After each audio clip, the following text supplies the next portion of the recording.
What do most Fortune 500 executives have in common? They learned important lessons on the fields and courts of their high school and collegiate sports teams. This is true for both men and women. Ernst & Young found that a whopping 94% of women holding a C-suite position played sports. Their wins and losses shaped their habits and who they would become. Join me on my journey to sit with some of the brightest executives in the world as we discuss how sports shaped their professional trajectory. In partnership with Chief Executive Magazine, the voice of America's CEO community, I'm your host, Don Yeager, and this is Corporate Competitor Podcast. With me for today's episode is Rick Hendrick, owner of a legendary NASCAR race team and founder of the country's largest privately held automobile dealership group. He grew up on his family's farm and turned his passion for the automobile into several successful business ventures. When he was 26, Rick became the youngest Chevrolet dealer in the country and caught the eye of many in the industry when his work ethic and influence sparked a dramatic sales increase. That success was a precursor to Hendrick Automotive Group, which today operates more than 130 retail franchises. Mr. Hendrick leads more than 11,000 people with the motto, people over profit. His commitment to continuous improvement and integrity has made him a dominant force in two industries. In 2020, Hendrick Motorsports won its record-extending 13th NASCAR Cup Series championship, and Hendrick Automotive Group set a company record for annual revenue. His rock star roster of drivers has included Jeff Gordon, Jimmy Johnson, Dale Earnhardt Jr., and 2020 NASCAR champion Chase Elliott. His career is so impressive, we could spend the next hour reading his accolades, but we want to jump into stories with the NASCAR Hall of Famer himself.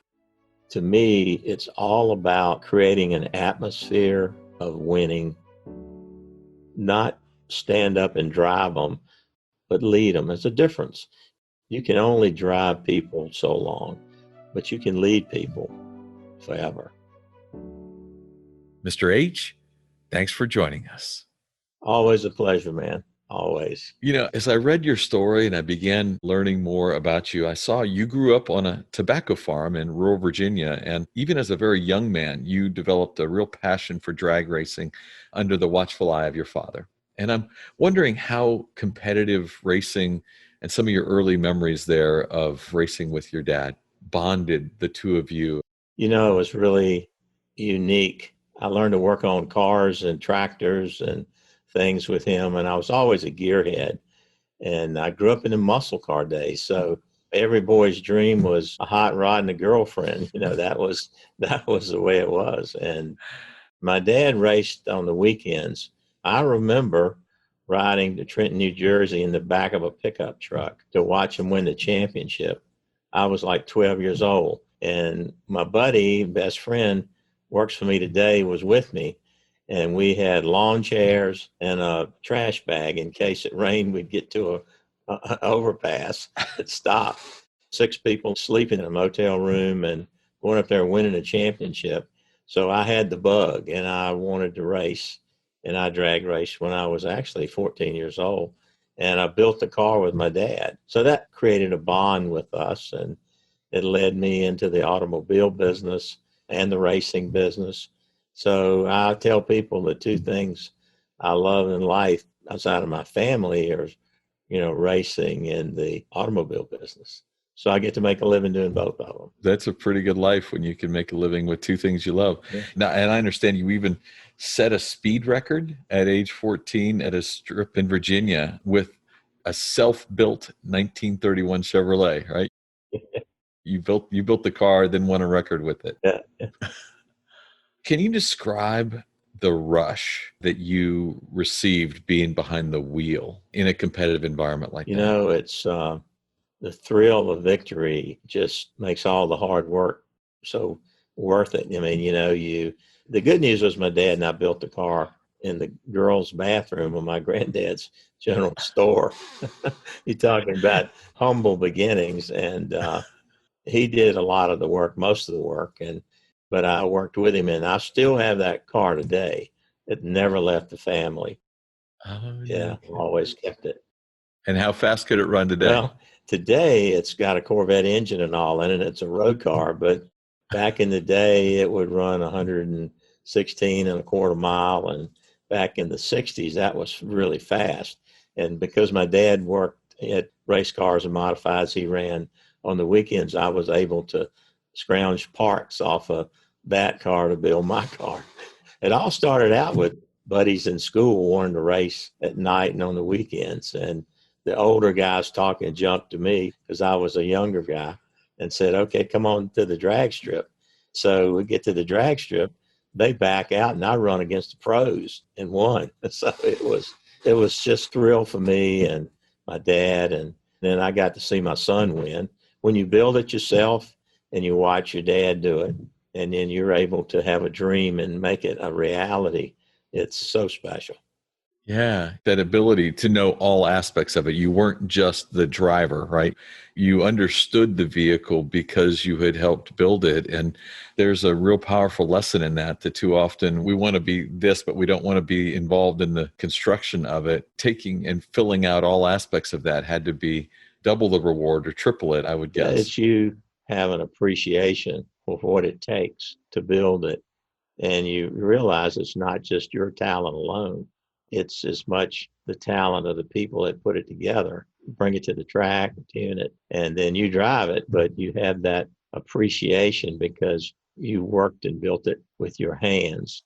And I think that's one reason Chase Elliott is so good.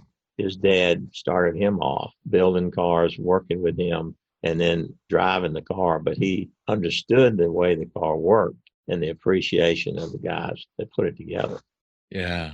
The other thing I read about your father that was so impactful was how he also taught you some early tenets about business, right? And responsibility and accountability. And that even there on the farm, he took you and your brother, and each of you were given a piece to manage.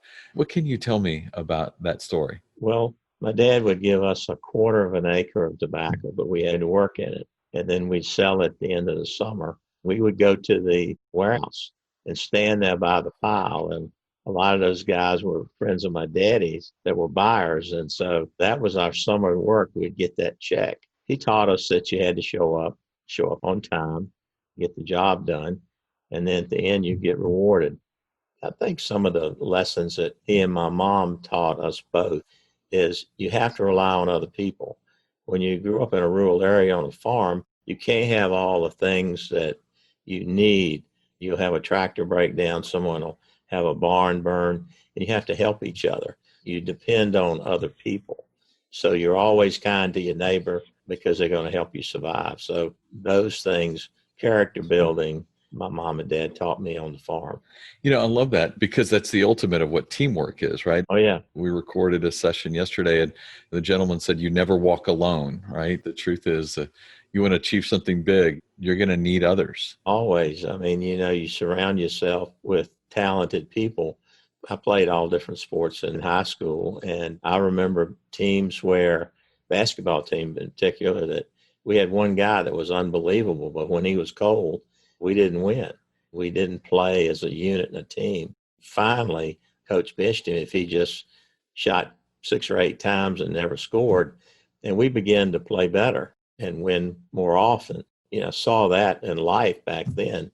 Our baseball team, we were very tight. We played all the sports together. I learned teamwork back then. You got to have a good leader, got to have a good coach and hold everybody accountable, but you got to have all the players playing together. And I've experienced that through my career in racing and the automobile business. Where you're overly dependent on a particular talent or a particular individual, and if they go into a dry spell, the team suffers. Is that what you're referencing? Yeah, I mean, you're not going to be at your best every day. When you're really hot, yeah, you can pour it on, but one person scoring 40 points and the next guy scoring 8 or 10, that doesn't work when people learn how to double team them or they just are not at their best. Just those lessons early on. But now down at Parkview High School there in South Hill, Virginia, you weren't just the weekend racing legend. You were also, as I look at your high school yearbook, which we enjoyed doing, by the way, you were wearing every uniform known to man. It seemed you played basketball, you played football, you played baseball. You even scored the winning run to beat Blackstone to win a division title for your team. Was there a favorite moment you recall from one of those teams in that window of time when you were actively engaged in sports with your buddies? Yeah, I remember playing in the state championship. They retired my jersey and said I was batting 500 in the state championship, but I took the jersey and and acknowledged it. But I don't remember being that good. There was a good knuckleball picture that could really throw a good knuckleball, and we were playing against each other, but we had become decent friends, and we knew there were some people there looking at us. He the pitcher, me the catcher, with a decent batting average. So I told him, I said, listen, throw me anything you want, but please don't throw me that slow curveball. Just throw me a knuckleball, throw me a fastball, but don't throw me that curveball. I think it was like I don't know what I bat cleanup, so it must have been the second or third inning. I'm up at the plate, and here comes this lazy curveball, and I crushed it. It was like it was as far over the fence as you could see, and I rounded third base. He looked at me, and I could read his lips. That was kind of a unique moment for me because I thought, You really set him up. man, he took the bait. It's funny, right? Because we talk about one of the things we know is that sometimes the way we give each other a little trash talking here and there can sometimes set up an entirely different outcome. I love that story. In that athletic journey as a young man, was there a leadership lesson you learned, whether it was in racing or baseball, football, basketball, about self-discipline or about how to draw the best out of others that you've even applied into the work you're doing today? I think the things that I learned back in those days, recognition counts. Recognition is so important. I use that today. Getting a letter for your jacket or a write up that you hit the home run, just being rewarded for doing a good job and wanting to not let your teammates down, but pull your load and do your work, show up. Like I said, show up on time and with your game face on. That's something I heard years and years and years and years ago that I still practice. So not getting too far ahead of the herd, being a team player, listening and respecting coach, because I had a tough coach. I mean, he would grab you by the neck, and I respected him a lot, scared to death of him. But he got the best out of me. I never wanted to let him down. I never wanted to let the team down. So surrounding yourself with great people with the right attitude, doing your part, but not being one man on the island, just being a part of a team, no matter how good you are or how weak you might be in different areas. Like in basketball, I'd foul out in the third quarter. I mean, I was rough. I wasn't that tall, but I played rough. You played big. But I knew my job. I use a lot of those lessons today. Can we go back to one of those? Because you said recognition. I love that. And I'm wondering, how do you use that one, for example, within the Hendrick team? Well, let's take the dealerships, for example. I take the top 10%, we become Hendrick champions, and we have an award banquet at the end of the year. And those champions sit on the front row. There's 100 dealerships, 10 of them are champions. In order to do that, you've got to hit all these categories. And all year long, we're ranking them, and they want to know where they stand. It brings out the pride, the energy for the people. We have trophies that we give them in their showrooms that designate them champions for that year. Look, money is important. You have to have money to pay your bills. But recognition, once you get enough money to live on, the recognition and being acknowledged as being one of the best is something that motivates our people tremendously. I've learned through all my years, I do rankings. I rank every department in the dealership, their scores, their CSI, their market penetration, their grosses, all of that, and peer pressure. We want to learn from each other. So every Monday we have conference calls with 100 dealerships, and we use best practices. That's what we do in sports, your best plays. So I want everybody connected. I want to learn with each other. If we make a mistake, I only want to make it one time. I don't want to make it 90 times. So when we put those rankings up and we list them best to worst, you don't want to be on the bottom when we're having a conference call and your name's on the screen. So they will really work hard to get in that top category, and then they become champions. And I think peer pressure and recognition is something that drives our company. Communication's the key. We're all in the people business. I mean, we can be in the car business, the banking business, the sports business. I don't care what business you're in. It's all about people. If you can create the right chemistry and the character of the company, people don't care about you unless they know you care about them. That's a secret sauce in our business. You know, that stack ranking and that ability, you're sharing that out 1 to 100 every week. So you're not sugarcoating in any way those bottom 30. They see where they sit. And they're hearing the other guys. And again, it's not just peer pressure, it's knowledge to be able to see what your teammates is doing. I encourage our guys, look, we get smarter together. We're stronger together. If somebody's running a play and doing some kind of advertising that's really working, go see them. I've kind of done that in the race teams. When I started, I had 4 teams, different silos. I'd have one team winning the championship, one team struggling. And I said, I got to change this. So we're going to have one team with 4 cars, and we're going to do it all together. And you put all the engineers in one place, all the builders in one place, and then all of our cars got better. Then the equation was the best driver, so you got to eliminate all those reasons for not doing well. Put them in the same equipment, you give them the same chance, and it all comes out crew chief and driver that way. And I've done it in both of my businesses, but I think the main thing for me has been what I learned with my mom and dad is you got to take care of your people. Mm-hmm. Pandemic this year, people were laying off people, furloughing people. I didn't furlough anyone. I didn't lay anyone off. How did you do that? How did you do that when the numbers, I mean, everything you read about auto sales, there were a lot of people that were not choosing to go purchase in that window. So how did you restructure, or what did you do?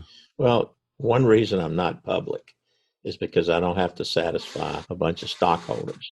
If I preach my people are my biggest asset, and if I tell them they're the most important part of our company, then when things happen, you got to stand up and stand with them. Mm. I said, look, we can't go broke doing this, but I'm going to guarantee everybody 80% of what they made January and February, and we'll make it back. Well, what we did, we kept the team together. When we couldn't open up, we went online, took our best people and managers, and we came out of it. This will be the best year in the history of our company. Oh, my gosh. The reason is we kept the folks together. We kept the team together, and they were very appreciative of the fact that the company looked after them. It wasn't profits over people.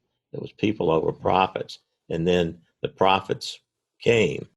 I had a group of people in California that voted a union out because they felt like we took care of our people better than the union did. They were the first to shut down.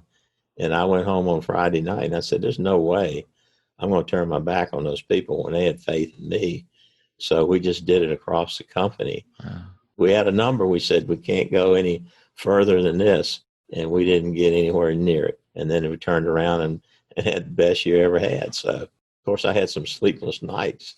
For me, John Maxwell proved to me the first time, and I heard him speak in life, you could be in the middle of all your people. You could take care of them first.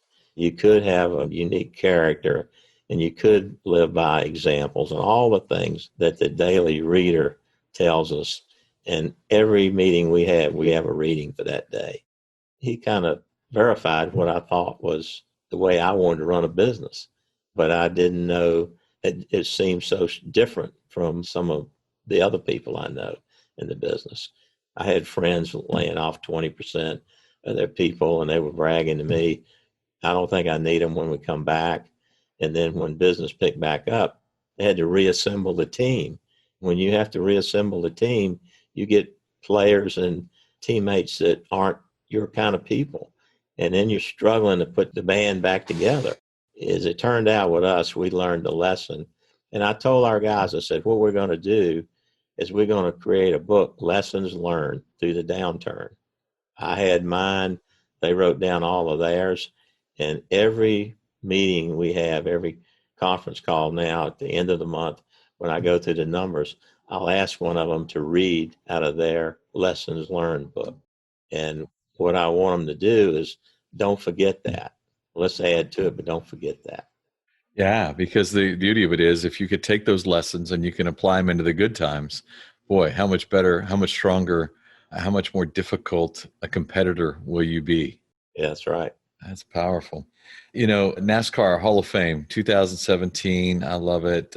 Your speech, you shared early on that in the early days, you and your wife, Linda, would stand in the back of the grocery store long before you got to the checkout line and actually count up your pennies and coins to make sure that you had enough to pay for what was in your cart. You didn't want to get up there and be embarrassed. And you even said that your bed in your first house had 3 legs and a gearbox for the 4th leg. Yeah. But things are different for you today. Life has changed dramatically. As a leader and a terrific competitor, what did that window of struggle teach you? Well, I didn't realize how much my folks had sacrificed for me until I left home and I started working, school, and I saw how they had sacrificed to take care of my brother and I. And my wife and I, when we got married, I was still going to school. I was working on cars and the garage and a service station and for extra money.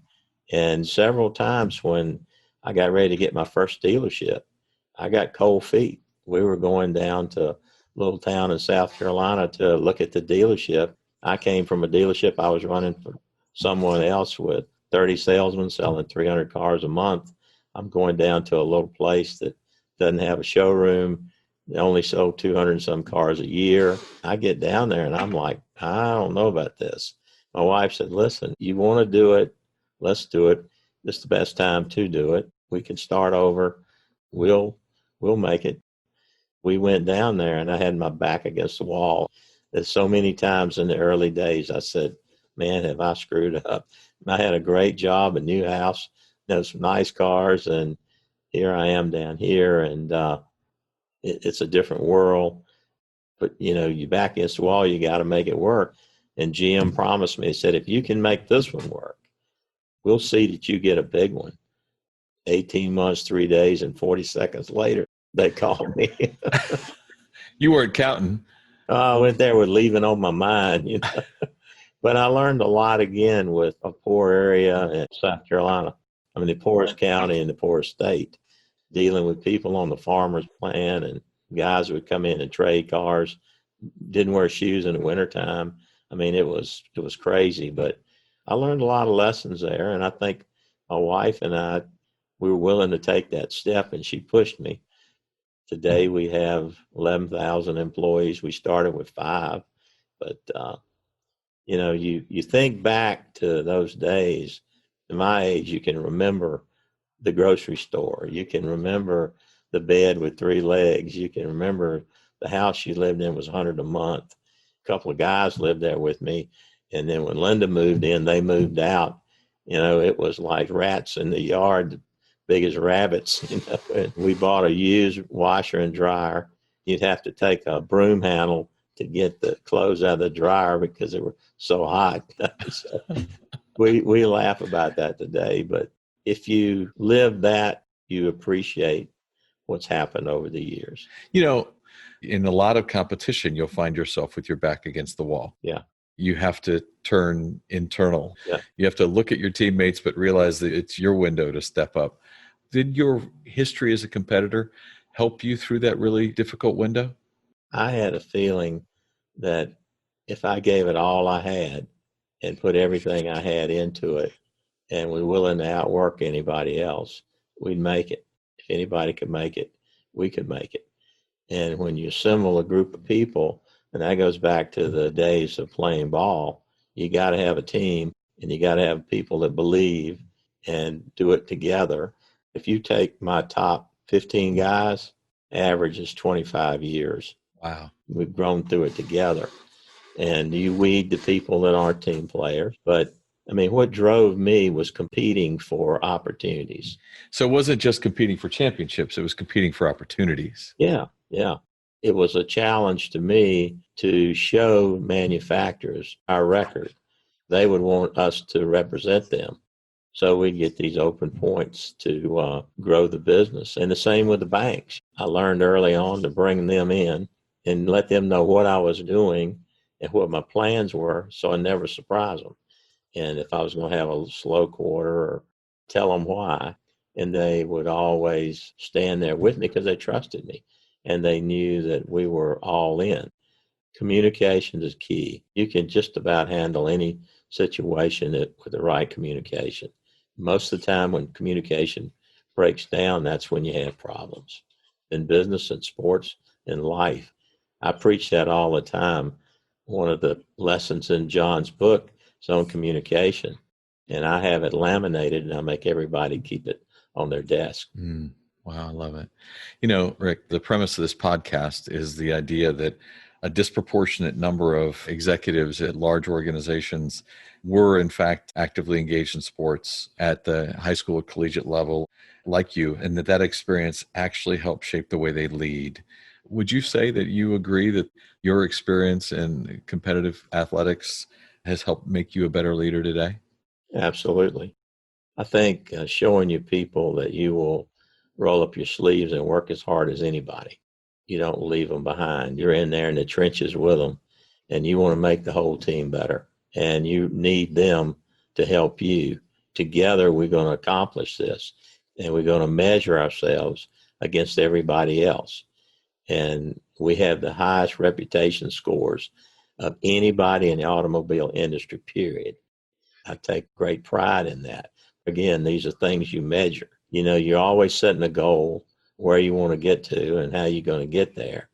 As a friend of mine used to say, you carry the wounded and shoot the stragglers, you know, and you got to keep that competitive atmosphere always.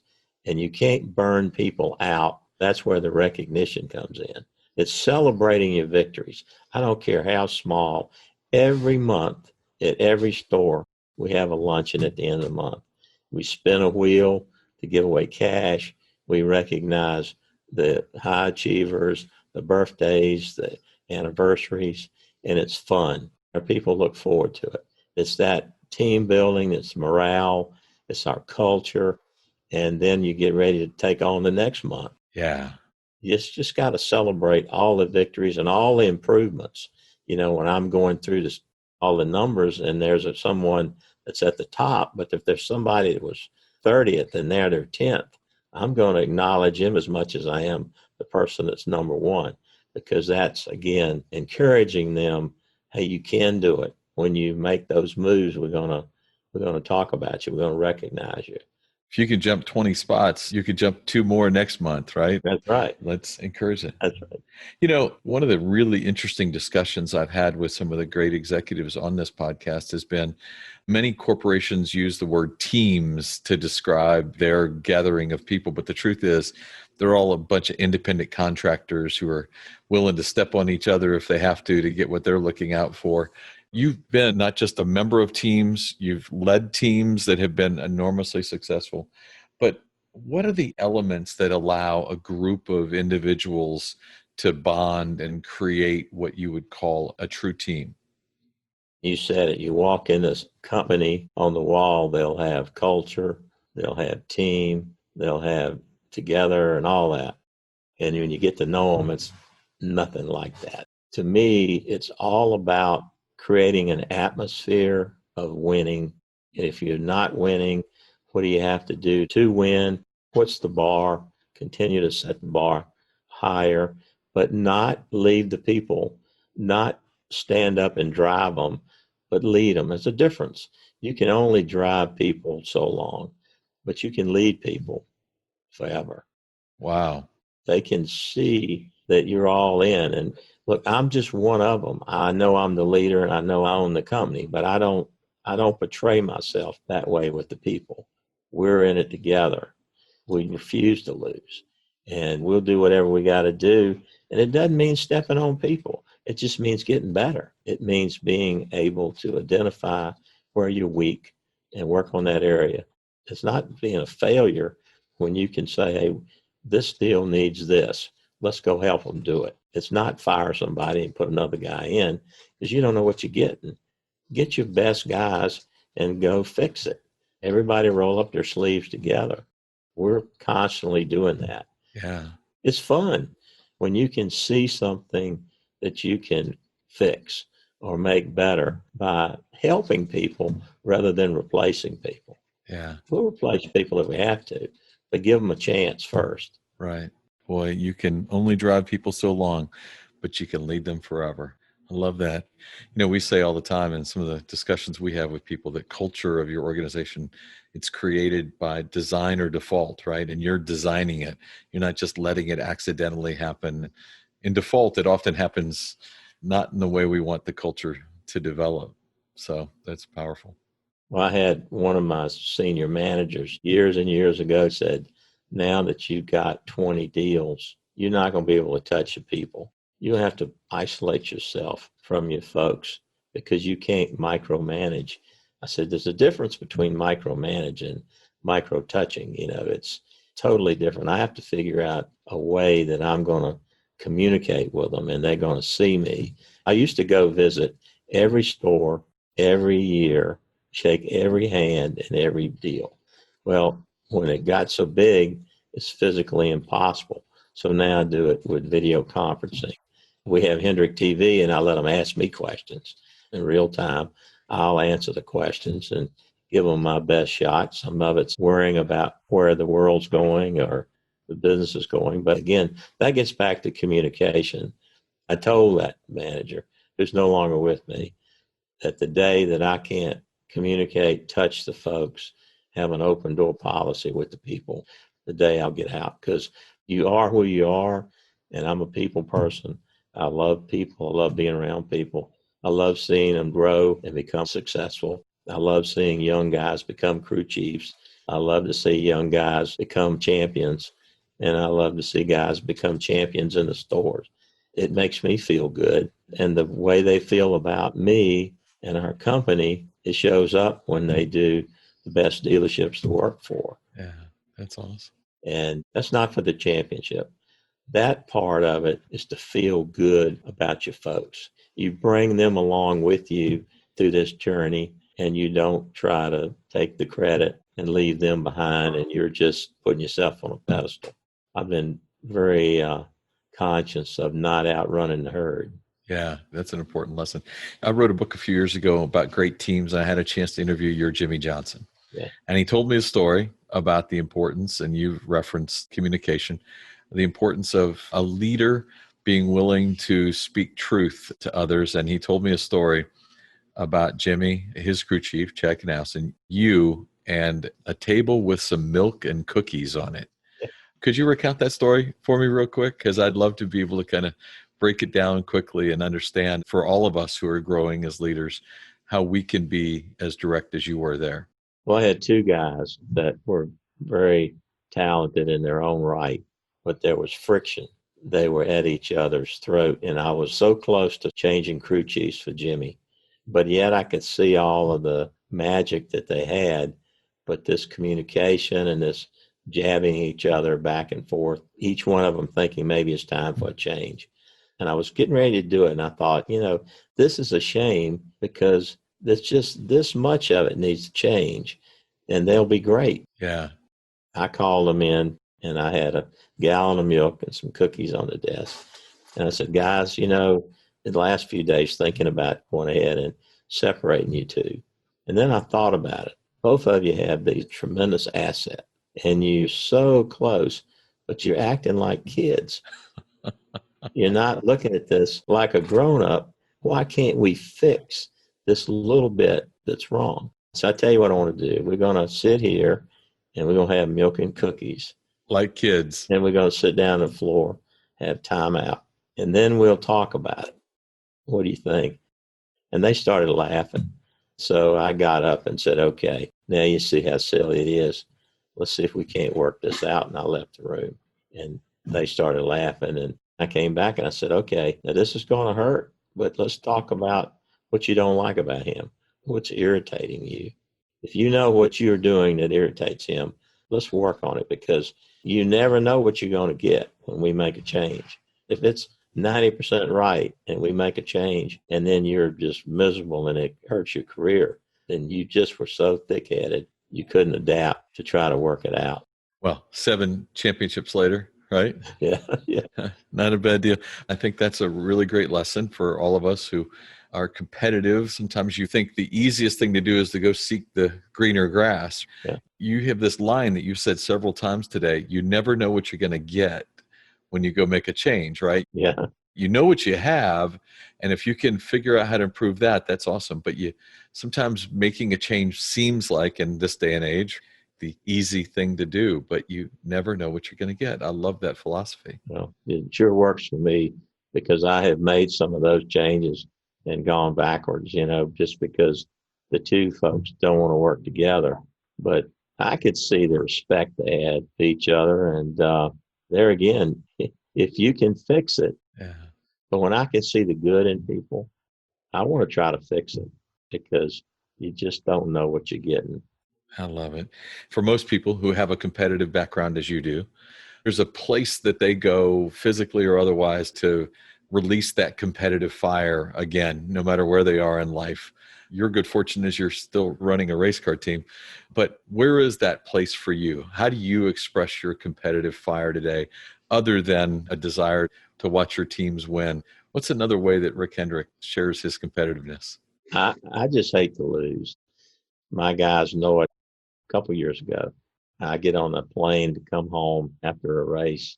We ran so bad, and some of the team were on the plane with me, and they asked me a question, and I just lost it. I said, I don't want to talk about that. We just got embarrassed. I've never been so embarrassed at a racetrack in my life. I don't want to talk about anything else. They never saw me like that. I'm kind of like that duck on the water. Don't look like I'm moving much on top, but my feet are rolling. Anything I try to do, I want to be the best of it. It's not an ego thing. It's a competitive thing. If I fish, I want to catch a lot of fish. If I, whatever I do. And I think you either have that or you don't. Some people know when it's time to step away when they lose that. Well, I'm 71 and I haven't lost it yet. So. You have not lost it. Rick Hendrick, I have to thank you. Every time I've had a chance to learn from you, the wisdom just pours out. So today, on behalf of all of us, I want to thank you for being a corporate competitor. Well, thank you. I've always loved reading your books, and I think we speak the same language.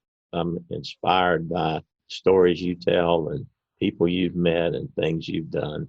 And I think if we're competitors, all of us, we like to follow people that have been down that journey.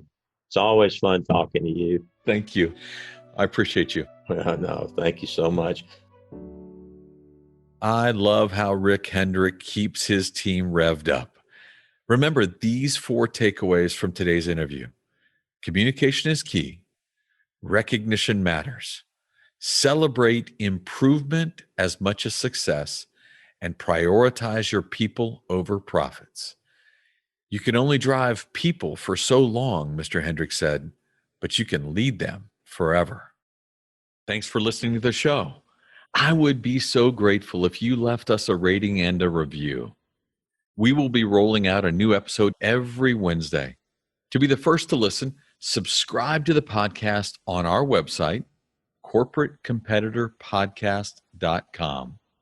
Plus, as a thank you gift, you will receive a free chapter from one of my best-selling books on the habits of high-performing teams. Stay in touch by connecting with me on social media at Don Yeager, Yaeger, on Twitter, Facebook, Instagram, and LinkedIn. Until next week, I appreciate you.